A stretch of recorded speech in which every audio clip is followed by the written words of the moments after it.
మనోజ్, నువ్వు నా బిడ్డవి. లక్ష్మీ ప్రసన్న, విష్ణువర్ధన్ బాబు, మనోజ్ కుమార్. నిన్ను ఎలా పెంచానురా నేను? అందరికంటే నిన్నే గారాభంగా పెంచానురా. నీకే ఎక్కువ ఖర్చు పెట్టి చదివించాలని ప్రయత్నం చేశానురా. నువ్వు ఏది అడిగినా నేను నీకు ఇచ్చానురా. కానీ ఈ రోజున నువ్వు చేస్తున్న పని బిడ్డల గుండెల మీద తంతారంటారే, అలా తన్నేవరా. మనసు ఆవేదనతో కింగిపోతుందిరా. నేను మీ అమ్మ ఏడ్చుకుంటున్నావురా. జర్నలిజం ఉన్నది లేనిది, లేనిది ఉన్నట్టు రాస్తున్నారా. నువ్వు నన్ను కొట్టడం ఏంట్రా? నా బిడ్డ నన్ను తాకలా. ఇద్దరం ఘర్షణ పడ్డాం కొన్ని కారణాల వల్ల. ప్రతి ఫ్యామిలీలోనూ ఉంటాయిరా ఇవి. లేనివాడు ఎవరైనా ఉంటే ప్రపంచంలో ఒకరున్నారేమో, 1% ఉంటుందేమో. అటువంటి వాళ్ళ ఇంటికి వెళ్ళి కాళ్ళు గడిగి నిద్ర పూసుకోవచ్చు. భారత భాగవత రామాయణాలు చూసావు కదరా. ఏమిటిది? మీ అమ్మ ఎంత కుమిలిపోతుంది ఈ రోజున హాస్పిటల్ చేరింది. నీ వల్ల హాస్పిటల్ చేరుతాను. చూడు మనోజ్, నీకన్నీ ఇచ్చిన ఈ రోజున నువ్వు నా గుండెల మీద తనడమే కాకుండా అపకీర్తి తీసుకొచ్చావు. ఏదేదో రాశావు, ఏదేదో చెప్తున్నావు. కొంతమంది జర్నలిస్టులు ఉన్నది లేనిది, లేనిది ఉన్నట్టు రాసేవాళ్ళ తత్వం వాళ్ళకి. ఎందుకంటే టీఆర్పీ పెరగాలి. ఇది వాళ్ళ నైజం. మనం మార్చలేము. వాళ్ళందరి మీద మన కోర్టుకు వెళ్ళలేము. వాక్ స్వాతంత్రం అంటారు, ప్రజాస్వామ్యం అంటారు. ప్రజాస్వామ్యంలో కూడా కొన్ని హద్దులు ఉన్నాయి. ఇది నీకు తెలుసు అనుకున్నా. ఎంత మంచి నటుడివి నువ్వు. నీ భార్య మాటలు విని తాగుడుకు అలవాటు పడిపోయావు. వింటున్నావా మనోజ్?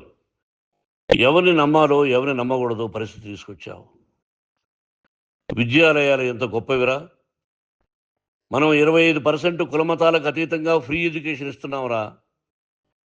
క్యాస్ట్ అనేది తీసేశాను రా 92లో ప్రాస్పెక్ట్స్లో.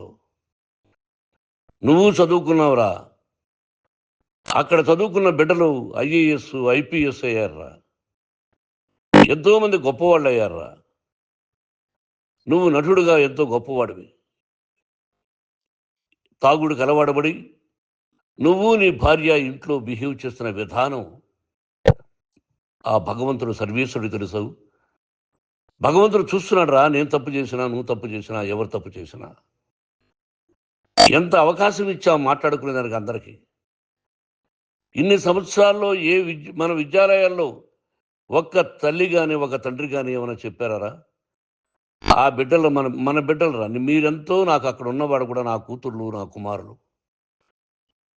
ఎంతమందికి ఫ్రీ ఎడ్యుకేషన్ ఇస్తున్నావు. వాడి దగ్గర ఏది ఆశించరా. నువ్వు ఎందుకు ఇలా తయారైపోయావు? ఎందుకు ఇంట్లో ఉండే పని వాళ్ళందరినీ కొడుతున్నావు? పనివాడు వాడు పని చేసుకోవడానికి మన ఇంటికి వచ్చాడు రా. ఆ పనివాడిని కొట్టడం చాలా మహాపాపంరా. నేను వేరురా. నేను దండించడం వేరురా. నేను ఎవరిని ఆ చిన్న వాళ్ళని కొట్టి ఇచ్చేసి చేయలేదురా. సినిమా ఇండస్ట్రీలో మోహన్ బాబు కొడతాడు, తిడతాడు అంటే అది షూటింగ్లో జరిగి ఉండొచ్చేమో. కానీ ఇంట్లో ఉండి 10 సంవత్సరాల నుంచి 20 సంవత్సరాల నుంచి పనివాళ్ళు ఉన్నారు. నేను ఇంట్లో లేని సమయంలో వాళ్ళందరినీ కొట్టి వాళ్ళ ఫోన్ లాక్కొని ఒకడైతే చచ్చిపోవాలి. వాడు పోలీస్ కంప్లైంట్ ఇచ్చి ఉండొచ్చు. నేను వద్దు అని వాడిని బతిమాలాడు. పోలీస్ కంప్లైంట్ కూడా ఇవ్వడా. ఇంకైనా నువ్వు నీ భార్య మారి బయట ఉండండి రా అన్నాను నేను. లేదు డాడీ, తప్పు చేయలేని ఒకసారి వచ్చావు, మళ్ళీ తప్పు చేశావు, మళ్ళీ వెళ్ళావు, మళ్ళీ ఈసారి తప్పు చేయనన్నావు. ఏమండి వీడు తప్పు చేయడం అని మీ అమ్మ చెప్పింది. ఇంట్లో పెట్టుకున్నా. మళ్ళీ నువ్వు చేస్తున్నది, ప్రతిరోజు నువ్వు తాగుతున్న విధానం నీకే తెలుసు. ఇది ప్రజలు నమ్ముతారా లేదా అనవసరం నాకు. నేను నీకు చెప్తున్నా, ఇంతటితో పులి స్టాప్ పెట్టాలి. 3 రోజుల నుంచి రకరకాలుగా రాస్తున్నప్పుడు నా మనసు ఆవేదనతో ఉంది. మళ్ళీ చెప్తున్నా, Mohan Babu university is greater than temples. Greater than temples. బిడ్డలను కాలేజీలో చేర్చుకునే ముందు చెప్తారు, అన్నయ్య ఎంత ఉంది యూనివర్సిటీ రూల్స్, ఇది మా పద్ధతి, మీకు ఇష్టమైతే చేర్చండి. గవర్నమెంట్ బిడ్డలను గవర్నమెంట్ ఏమి ఇస్తుందో ఇంత పర్సంటేజీ వాళ్ళకు కూడా మీ దగ్గర ఎందుకు డబ్బు తీసుకుంటున్నామంటే దానికి అర్థం పరమార్థం చెప్పాము. దొంగతనంగా తీసుకోలేదు, ప్రతిదానికి చెక్కులు ఉన్నాయి, అది అకౌంట్ ఉంది. దానిలో తప్పులు జరిగితే డిపార్ట్మెంట్ ఉంది. కాలేజీలో ఏదైనా తప్పు జరిగితే గవర్నమెంట్ ఉంది. ఇవన్నీ నీకు తెలుసు. ఈ రోజున ప్రపంచంలోనే నెంబర్ 1గా చేయాలని మీ అన్న కష్టపడి ఇతర దేశాల్లో నెంబర్ 1 యూనివర్సిటీ టైఅప్ చేశాడు. ఈ రోజు నువ్వు చేసిన విధానం ఏమిటి? నువ్వే ఒకప్పుడు నాకు ఇవి ఏమొద్దు, నేను యాక్టింగ్ అన్నావు. ఈ రోజున ఏం చేస్తున్నావు? విద్యాలయాల మీద పడ్డావు. తల్లిదండ్రులు చాలా గొప్పవాళ్ళరా. కొంతమందికి డబ్బు కట్టలేకపోవచ్చు, కట్టని వాళ్ళకు కొంత సహాయం చేసాం. అంతా సహాయం చేయలేము. బ్యాంకుల్లో డబ్బు కట్టాలి, లెక్చరర్స్కి డబ్బులు ఇవ్వాలి, యూనివర్సిటీ బ్రహ్మాండంగా నడపాలంటే మంచి లెక్చరర్స్ కావాలి. ఇవన్నీ తెలిసి చేస్తున్నావురా 32, 33 సంవత్సరాల నుంచి. అది పక్కన పెడితే అందరినీ కొట్టడానికి వస్తావు. మీ అన్నం తిడతావు. ఒక వ్యక్తి వినయ్ గారనే ఆయన వ్యక్తి హెల్ప్ చేయడానికి వస్తే ఆ వినయ్ ఎవరు లజ్జాగుడికి చంపేస్తాను వాడు అన్నావు. ఇవన్నీ ఎంత తప్పురా? అంటే మీ నాన్నగారికి ఎవరు సహాయం చేయడానికి వస్తే వాళ్ళందరినీ లజ్జాగుడుకులు అంటావు, చంపేస్తానంటావు. మీ అన్నను చంపేస్తానన్నావు. చంపరా చూద్దాం మీ అన్న. నేనే అన్నా. తాకరా నీ ధైర్యం ఉంటే అన్నా. ఎంతమందిని చంపాలనుకుంటున్నావు? ఎంతమందిని చేయాలనుకుంటున్నావు? నువ్వు ఏం సాధించాలనుకుంటున్నావు? ఆలోచించుకో. ఈ ఇంట్లోకి అడుగు పెట్టడానికి నీకు అధికారం లేదు. ఇది నా కష్టార్జితం. మా నాన్నగారు 10 రూపాయలు 10 పైసలు కూడా ఇవ్వలేదురా. మంచి జన్మనిచ్చాడు మా నాన్నగారు. మద్రాసుకు వెళ్ళి వీధుల్లో అడుగు తిన్నాను రా. ఒక పూట కూడా భోజనం లేకుండా అడుగు తిన్నాను రా. న్యాయంగా మోహన్ బాబు తిడతాడు, కొడతాడంటారు కానీ మోసగాడని అనలేదురా. నీట్ పార్లమెంటేరియన్గా బయట వచ్చాను రా. నువ్వు నా పరువు ప్రఖ్యాతులు మంట కలిపావు. ఏమిటి నేను చేసిన అన్యాయం? నీకు జన్మనిచ్చాను, అదా నేను చేసిన పాపం. అందుకే ఇది నా ఇల్లు అన్నావు. నువ్వు నీ ఇల్లు కాదు. నీ కష్టార్జితంతో నువ్వు సంపాదించుకున్న ఇల్లు నీది. ఇది నా డబ్బు, నా కష్టార్జితం. నా కష్టార్జితంలో నేను పిలిస్తేనే మీరు ఇంట్లోకి రావాలి. అటువంటిది పోగొట్టుకున్నావు నువ్వు. ఆస్తులు అంటావా? ముగ్గురికి సమానంగా రాయాలా లేదా అది నా ఇష్టం. ఆస్తులు ఇస్తానా, లేకపోతే గంగపాలు చేస్తానా, లేకపోతే ఎవరికైనా దానధర్మాలు చేస్తానా, అది నాకు సంబంధించిందిరా. నా కష్టార్జితం రా. మీరు చేస్తున్న విధానం గుణగణాలు కావాలరా. మందు తాగచ్చురా. ఎంత తాగాలి? నేను కూడా 1 or 2 పెగ్స్ తీసుకుంటా. ఇది తప్పు కాదు, జనానికి తెలియాలి. నా డబ్బు ఇది. తాగి ఎవరిని కొట్లా, తాగి నేను తింటున్నా. అది ప్రజలకు అక్కర్లా. నేను తప్పు చేస్తేనే ప్రజలకు కావాలా. ఇవన్నీ ఉన్నాయిరా. ఇవన్నీ తెలుసుకో. జర్నలిస్ట్ సోదరులారా, మీకు నా గతాన్ని తెలుసు, నా భవిష్యత్తు, నేను ఎక్కడి నుంచి వచ్చాను కూడా మీకు తెలుసు. ఈ రోజున మీరు రాస్తున్న విధానం, నా బిడ్డ నన్ను కొట్టాడన్నారు. ఎంత తప్పు! ఈ రోజున నా బిడ్డ మీద కోపంతో అవును చెప్పచ్చు. కాదు, వాడు నా మీద చెయ్యెత్తలేదు. నేను ఘర్షణ పడ్డాం. ఘర్షణ వేరు, కొట్టుకోవడం వేరు.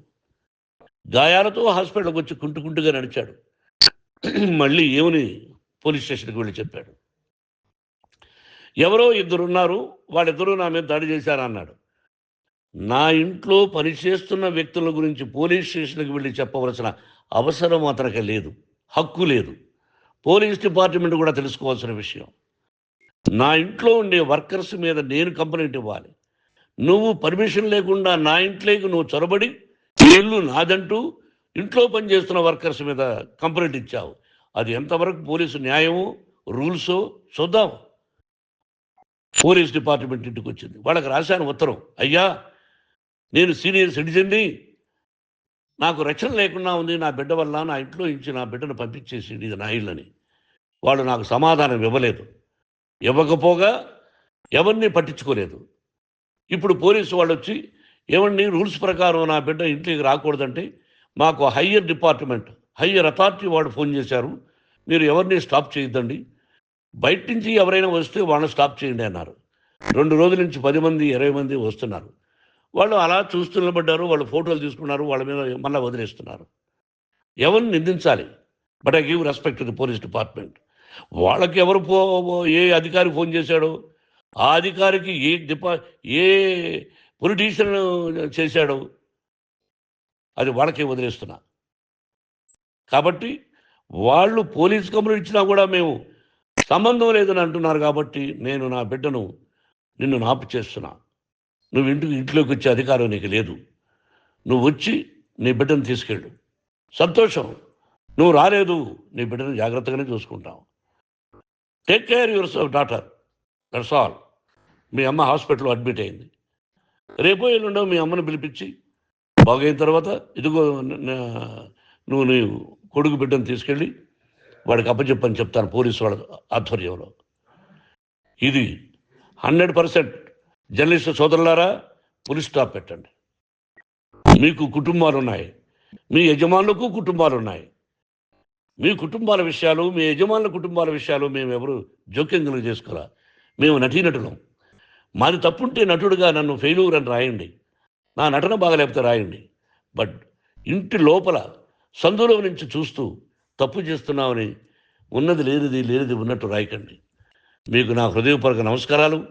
ఇన్ని రోజులు హృదయపూర్వకంగా ఎంకరేజ్మెంట్ చేశారు. ఆ ఎంకరేజ్మెంట్కు నమస్కారం చేసుకుంటూ I love you all. I love you police department. మీరు న్యాయంగా ధర్మంగా నడుచుకోండి, ఎవరికి తొత్తుల్లాగా ఉండొద్దండి అని మనవి చేసుకుంటూ నేను సెలవు తీసుకుంటాను. Thank you very much for all the journalist. ఇక్కడ పులి స్టాప్ పెట్టండి. Thank you very much.